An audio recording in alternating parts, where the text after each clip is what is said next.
Hey, what's up you guys, it's Dorothy and welcome back to my channel. In today's video we're going to go into chapter 54 of The Lake by Natasha Preston. So I hope that you guys are ready to find out what is going down in the rest of this book. So let's get right into this video. This video may contain sensitive topics and foul language. If you do not wish to continue, I suggest you click off the video now. You have been warned. I stumble back and grip the edge of the door frame.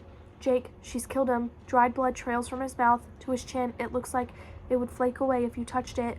His face is pale like a porcelain doll's. Find him, Lillian asks. My blood burns. I want to scream at the laughter in her voice. Turning, I look at Kayla first. She shakes her head, her face crumpling. Then I look at Lillian. Lips pursed, dead eyes alight with satisfaction. Why? I rasp. He doesn't care about anyone but himself. People like that make me sick. Star of the football team thinking he's better than everyone else. Worth more. He was probably scared that night too. Lillian scoffs. Yes, of course he was. Little Esme, always looking for the good in people. Who are you kidding? You're not even good. I'm not the same person I was back then. It's been 10 years. I've grown up. I'm stronger, and I would never make a mistake like that again. No one is the same as they were when they were 8. In the back of my head, I can't stop thinking she is a murderer. I was stupid to ever think we could talk this through. The revenge she wants isn't the kind that Kayla and I are supposed to survive. Lillian thinks our deaths will make things right. You haven't changed that much, she says. Neither of you told the camp that all of this involved you. We never thought you would do something like this, I say, nodding back toward Jake. He's dead, Lillian. You killed him. How long ago? It couldn't have been longer than a few hours. No one knew Jake was missing. She waves her hand, her free hand. About an hour before you came to me. He was an asshole. He didn't deserve to die. You could have dealt with this another way. She rolls her eyes. Don't advocate talking when you're spent 10 years hiding your sins. It makes you a hypocrite. What does all of this make you? You were the ones who hurt me. All I'm guilty of is speaking to you that night. You terrified us with a deer's head. You ran at Kayla when she called you on it. She only pushed you out of self-defense. She never meant for you to fall into the fire, and now you've killed Jake.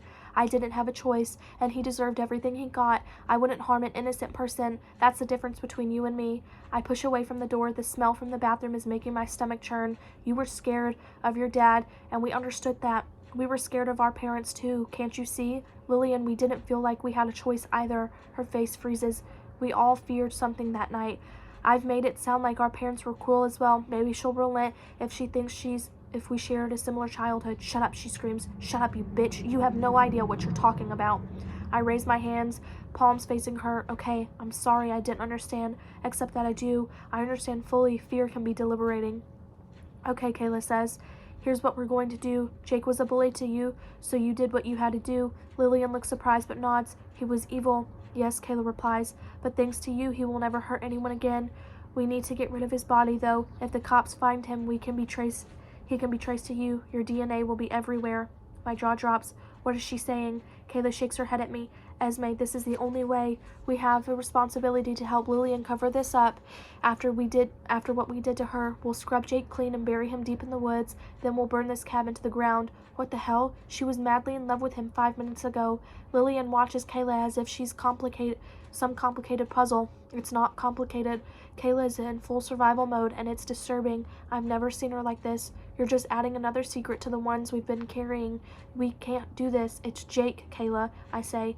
I ignore Lillian's smirk as she watches us disagree. What she had to do was our fault, and this is what we deserve for not doing the right thing all those years ago. Kayla stands and Lillian makes no move to stop her. Now let's strip his clothes off and put them in the fire. Stop. Do you hear yourself? What's the alternative, Esme? Kayla snaps. Lillian kills us, but how do we live with ourselves if we help hide her murder? How do we walk away from this? What is she going to do after we bury Jake? She's never going to let us walk away. There has to be some other way. You could die with him, Lillian says. Kayla is the one willing to do what is necessary, but would she help me clean up and hide her bestie's body too? Kayla's eyes widen. She looks at me pleading. Kayla, I whisper. Don't make me do that, Esme. We made a pact 10 years ago to never talk about that night. We can do that again. We'll help Lillian, and we can go home knowing that this is all over. My head swirls with conflict and confusion. If we do this, would Lillian really let us walk away? We can't do that to Jake or to his family. Maybe this was Lillian's plan all along. She could be setting us up for Jake's murder. Kayla, this might not be what you think, I say. What do you think it is, Esme? Lillian asks. Kayla's face is red like she wants to throw something at me. We are not going along with this blindly. I don't know what happens if we help. Lillian's lips curls, but her smile isn't friendly. You go home. What, and we never hear from you again? Or are you now thinking that with Kayla's offer comes an opportunity? Kayla looks at us both. I'm not stupid and neither are you, Lillian. Eventually, people will start asking questions, wondering who was terrorizing the camp, why an old cabin is on fire, and where Jake went. The cops will come looking. They might link it to you after all. Your DNA is all over this place, but if we help, our DNA is on his body too. With wide eyes, Kayla looks from Lillian to me. She was never going to let us walk away. If we're convicted of a murder she committed, I tell you what, Lillian says to Kayla. If we kill Esme too, we'll bury her and Jake, and no one will ever know. If you refuse, you both die here today. 2 bodies, 3 bodies. I don't mind how many I get rid of. My stomach turns. She can't be serious. No, I say. Kayla is my best friend. She would never do that. Tell her, Kayla. Why isn't she telling Lillian to let this go?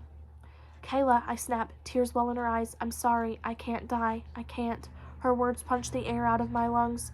Kayla, you're my best friend, I whisper as fear grips my throat. She wipes tears from her cheeks. I'm sorry, Esme, but I choose me.